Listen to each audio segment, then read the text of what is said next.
Hello and welcome to another update video about Bitcoin as we're heading into a new trading week. In this video, I wanted to give you an overview about, how would it actually look like from an Elliott Wave detailed count point of view if this wave 1 to the upside was already finished, because it's possible. So let's just move this here to the side.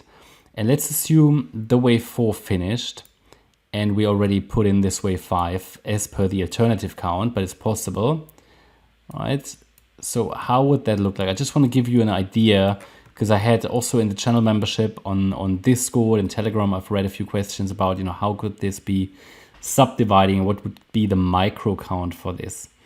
So this is certainly a likely option here to say, Bitcoin already topped in this wave 1 in a 5-wave move to the upside, which would be followed by a 3-wave pullback. And as you know, the support area for a wave 2 for this 3-wave pullback is between 26,190 and 28,101. So if price comes down now, then this is the likely support area. And as long as price stays above 26,190, a third wave rally can start into the high 30k or 40k region. Now looking at this, I think the wave 4 could have been a triangle as an ABCDE structure. So we could say here, let me actually think. Yeah, I could say this was a wave A of the triangle, a B wave, a C wave, a D wave, probably here, and then an E wave down. So it's likely that wave 4 finished here and we had that spike in a wave 5 and the top is in, okay? Just to give you a better understanding of this. And that means that at the end of the wave 4, that's the 29,910 level, this would be the beginning of the wave 5. So if price breaks below that level, it would already be a first indication that this wave 2 has started. Because as long as we hold that level, it is possible that wave 5 is still subdividing higher. Absolutely possible, okay? In a wave 1, here a wave 2 pullback, but it should really turn around now in a 3, 4, 5, maybe an ending diagonal. If that's the case, but we need to hold the 29,910 level for that, this support area would eventually move higher. Yeah, I just want to outline to you the possibilities here. So in summary, below 29,910, this yellow extension of the 5th wave is not going to work out. Okay.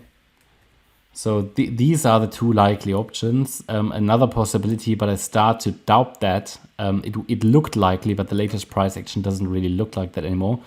Is that wave 4 is still unfolding as a flat pattern. But it's just that latest price action, I don't know, it should have, I don't know, it doesn't look right. In this idea that wave 4 is still ongoing, this would be an A wave overshooting B wave and we would come down in the C wave. But this is taking too long, right? So we'll see. And therefore we said in previous videos that, okay, that's still a possibility. But then as long as we hold above 28,550, which is the support area for the 4th wave, as long as we're holding that, we can still expect a move higher in the 5th wave. Either way, yeah. So in summary, below 29,910, a move down in a wave 2 is more likely. Below 28,546, which is the 50% retracement, I think the wave 2 is definitely the primary expectation. And then below 26,190, I cannot uphold this idea anymore that this is a wave 2, because then it would be too bearish for that. But we are far away from that. So at the moment, it's the 28,546 level, which is relevant to determine between, okay, one more move higher in a wave 5 and, okay, a pullback in a wave 2. These are the relevant options. Just want to give you an idea of the micro count, how this could play out. But yeah, nothing else really to mention here. Price action a bit boring. Let me just move back the alternate counts. So the idea is, however, that we are in a fairly bullish scenario here irrespective of and regardless of what's happening here, this is really just a micro level. I wouldn't rule out a direct escalation higher as well. As I said before, a wave 2 pullback is expected at some point here and could even happen now. It's just that don't necessarily expect it to go down very, very low.